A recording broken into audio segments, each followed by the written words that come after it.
दोस्तों, कभी कभी हम आप अपने परिवार का भरण पोषण करने के लिए और उनकी जिम्मेदारियों को उठाने के लिए हम लोग दोस्तों पैसा कमाने के लिए बहुत दूर निकल जाते हैं।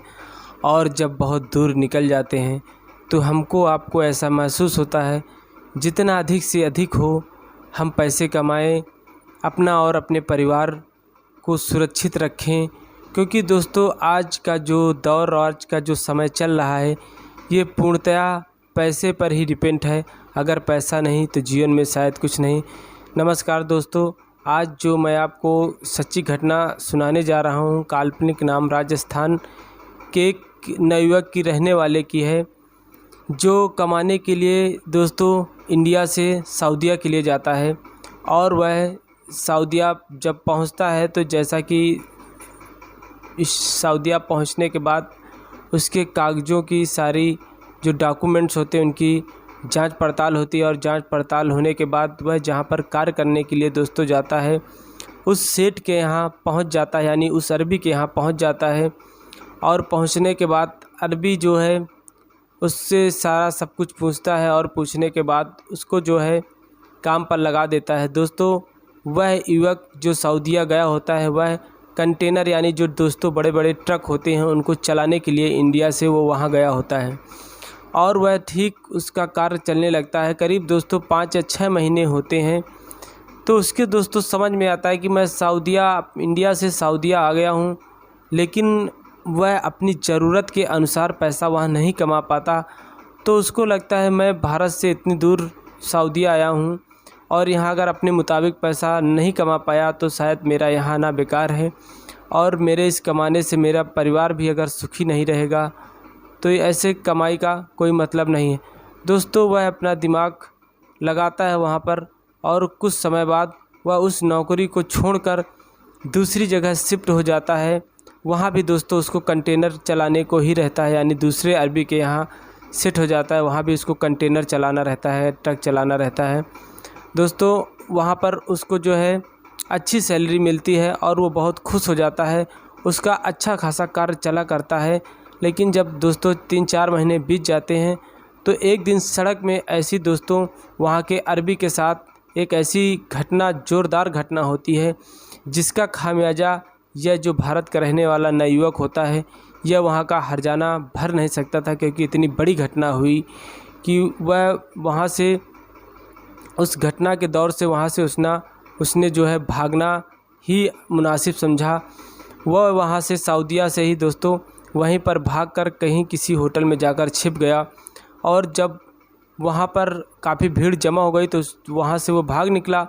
और भाग निकलने के बाद एक होटल में पहुँचा, वहाँ पर वह किसी तरीके छुपा रहा और होटल में बोला कि वह अपनी पूरी बात नहीं बताता, वह कुछ और बताकर होटल में रहने लगता है। और वहाँ पर जो है दोस्तों काम करता और खाना खाता, 3-4 दिन रहता है वहीं पर। एक पाकिस्तानी यानी पाकिस्तान का भी नवयुवक नौकरी करा करता है और वह उसी के साथ रहने लगता है। और 3-4 दिन जब बीत जाते हैं तो अच्छी खासी दोस्तों उससे दोस्ती हो जाती है।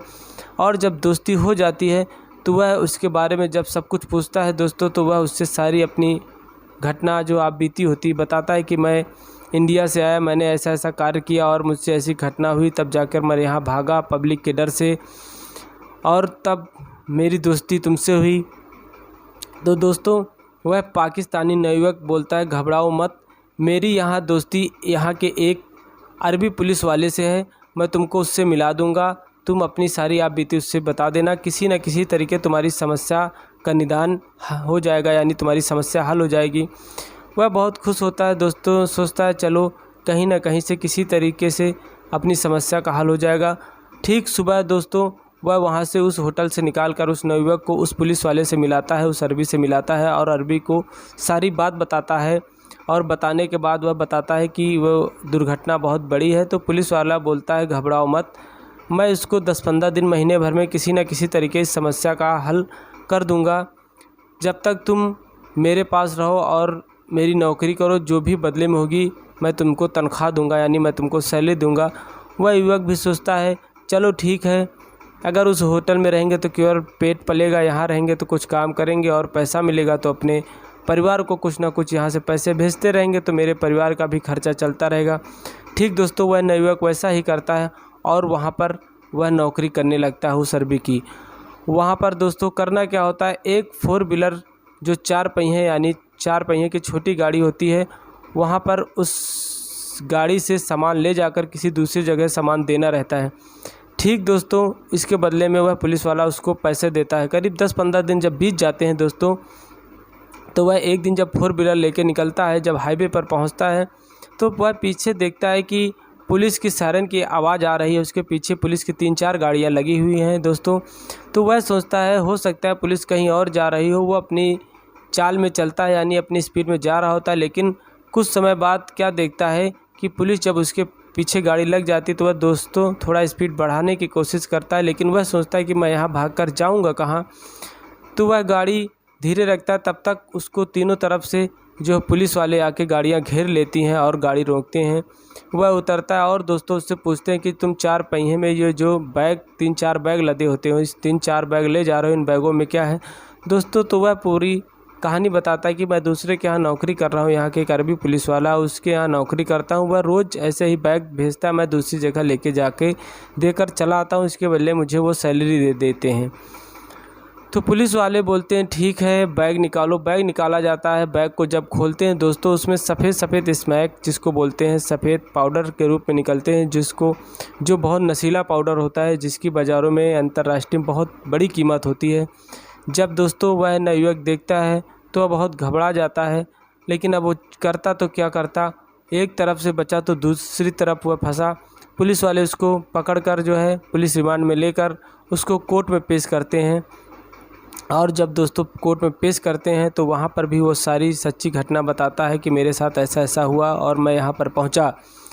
तो उस अरबी पुलिस वाले को भी पकड़ा जाता है। लेकिन दोस्तों मैं आपको बता दूं कि जैसा कि सऊदीया में अगर हम भारतवासी पाकिस्तानी कहीं भी फंस जाते हैं और अगर हमारी जो भी लड़ाइयाँ या भी जो भी झगड़ा अरबी के साथ होगा तो पहले अरबी वाले की सुनी जाएगी, बाद में हिंदुस्तानी। अरबी को हो सकता है छूट दी जाए, हम भारतवासी पाकिस्तानियों को शायद छूट न मिले, क्योंकि जहाँ का जो लोकल का युवक होता है उसको हर स्टेट हर प्रदेश बचाने का प्रयास करता है। ठीक वैसे ही होता है। वह अरबी उस युवक को जिसको उसने नौकरी पर रखा था, वह पुलिस वाला यानी अरबी बोलता है कि मैं इसको जानता ही नहीं हूँ, मैंने इसको नौकरी पर नहीं रखा, यह हमें फंसाने का प्रयास करता है। अरबी दोस्तों जो होता है वह अपनी बाइज्जत बरी हो जाता है और ये जो इंडियन होता है दोस्तों फंस जाता है और बदले में उसके दोस्तों वहाँ पर फांसी की सज़ा का हुक्म दे दिया जाता है, यानी फांसी की सज़ा हो जाती है। अब दोस्तों यह कहानी जो मुझे पता थी इतनी ही पता थी। अब इसके बदले में आगे मैं वीडियो में आपको बताऊंगा कि इसकी जान बची या नहीं बची, क्योंकि अगर सऊदीया में दोस्तों पुलिस या जो कोर्ट होता है उसका हुक्म हो जाए कि फांसी की सज़ा होनी है, लेकिन अगर वहाँ पर जिसके घर की घटना होती है अगर वह व्यक्ति इसको माफ़ कर दे तो शायद जिसके साथ यानी इसकी घटना हुई अगर वह इसको माफ़ कर दे तो शायद फांसी की सज़ा माफ़ हो सकती है, अन्यथा जो है फांसी की सज़ा माफ़ नहीं हो सकती। और दोस्तों मैं आपको बता दूं ये जो युवक था यह मुस्लिम परिवार से दोस्तों आता है। नमस्कार।